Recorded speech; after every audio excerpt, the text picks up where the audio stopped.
आज हम Stephen crane की एक ऐसी कहानी का जायजा ले रहे हैं जो सच पूछें तो सिर्फ अल्फाज का मजमुआ नहीं है।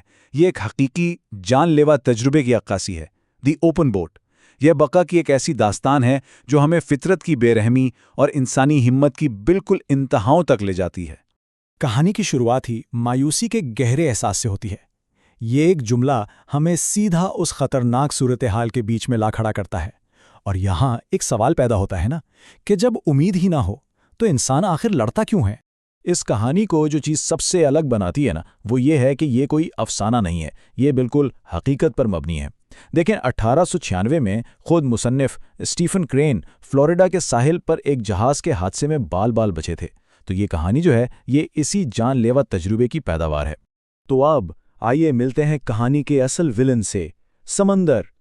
ये लोग बहरे ओकियानूस की बेरहम गज़बनाक लहरों के रहमो करम पर हैं, और ये लहरें किसी मुखालिफ कुव्वत की तरह हैं जो बस उन्हें निगल जाने की धमकी दे रही हैं। अच्छा, यही तज़ाद तो इनकी पूरी हालत को वाज़े करता है। सोचे ज़रा, एक तरफ एक छोटी सी कमज़ोर सी कश्ती और दूसरी तरफ एक वसी ताकतवर समंदर। इंसान की बेबसी फितरत की ताकत के सामने बिल्कुल अय्यां हो जाती है।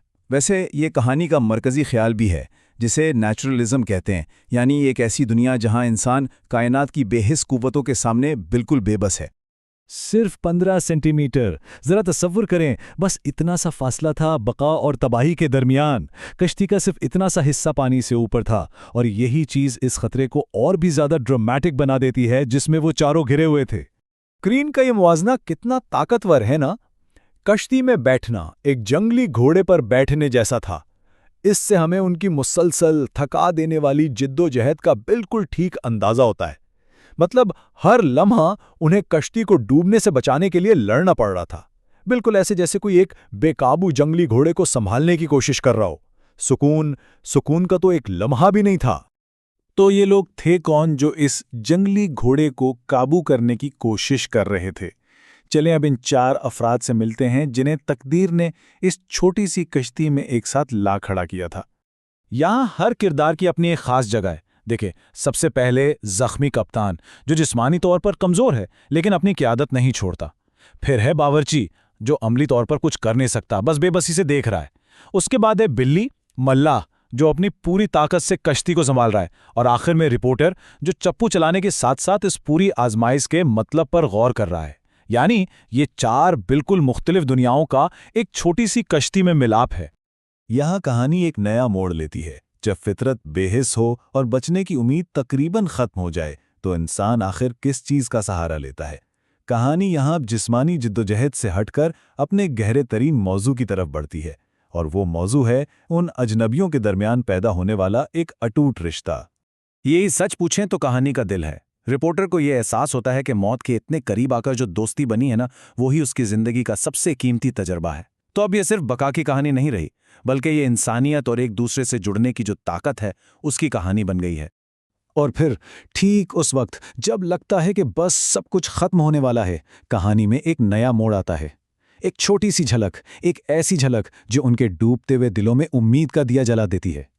ये सब कुछ कप्तान के एक दावे से शुरू होता है। वो पानी के पार गौर से देखते हुए कहता है कि उसे उफुक पर कुछ नजर आ रहा है। अब उसकी तजुर्बाकार आंखें शायद वो कुछ देख रही हैं जो दूसरों को नजर नहीं आ रहा, या फिर क्या वो सिर्फ वही देख रहा है जो वो देखना चाहता है। ये एक लम्हा है जो एक बहुत ही नाजुक सी उम्मीद पैदा करता है। सिर्फ एक लफ्ज, देखा। कप्तान का ये मुख्तसर सा सवाल सबकी तवज्जो अपनी तरफ खींच लेता है। ये एक ऐसा लम्हा है जहां हर कोई सांस रोके जवाब का मुंतजिर है। क्या ये वाकई उम्मीद की कोई किरण है या फिर सिर्फ एक धोखा? लेकिन ये उम्मीद फौरी तौर पर मायूसी में बदलती दिखाई देती है। रिपोर्टर अपनी आंखों पर जोर देता है, मगर उसे लामुतनाही समंदर के सिवा कुछ भी नजर नहीं आता। एक लम्हे के लिए तो ऐसा लगता है कि शायद कप्तान ने गलती की है, और इस ख्याल से तनाव और भी बढ़ जाता है। और फिर आखिरकार उसे वो नजर आ ही जाता है, जमीन की पहली मध्यम सी निशानी। दूर मॉस्कीटो इनलेट का लाइट हाउस, जो बिल्कुल एक पिन की नोक जितना छोटा दिखाई दे रहा था। यही है उम्मीद की वो छोटी सी चिंगारी जो शायद उन्हें डूबने से बचा ले। जमीन नजर आ रही है और एक लम्हे को तो लगता है कि चलो जद्दोजहद खत्म हुई, लेकिन नहीं, उनका सफर अभी खत्म नहीं हुआ। असल में अब एक नया और शायद पहले से भी ज़्यादा खतरनाक चैलेंज उनका मुंतज़िर है। तो यहाँ हम देखते हैं कि कैसे ज़मीन आहिस्ता आहिस्ता करीब आ रही है। हर नई निशानी, बड़ा होता लाइट हाउस, दरख्तों की लकीर, रेत की सफ़ेदी, इन सब से उनकी उम्मीद बढ़ती जाती है। लेकिन इसी के साथ लहरों के टूटने की आवाज़ एक नए खतरे का ऐलान भी करती है, और वो खतरा है साहिल की बेरहम लहरें, जब उनकी आखिरी रुकावट है।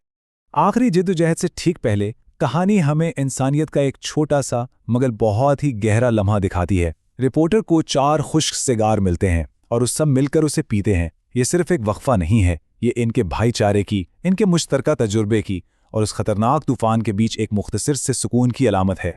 तो इन्होंने खुले समंदर की बेरहमी का सामना तो कर लिया, लेकिन अब उन्हें साहिल की इन पुरतशद्दुद लहरों को पार करना है। तो असल सवाल अब यह है कि क्या वो साहिल पर बच पाएंगे?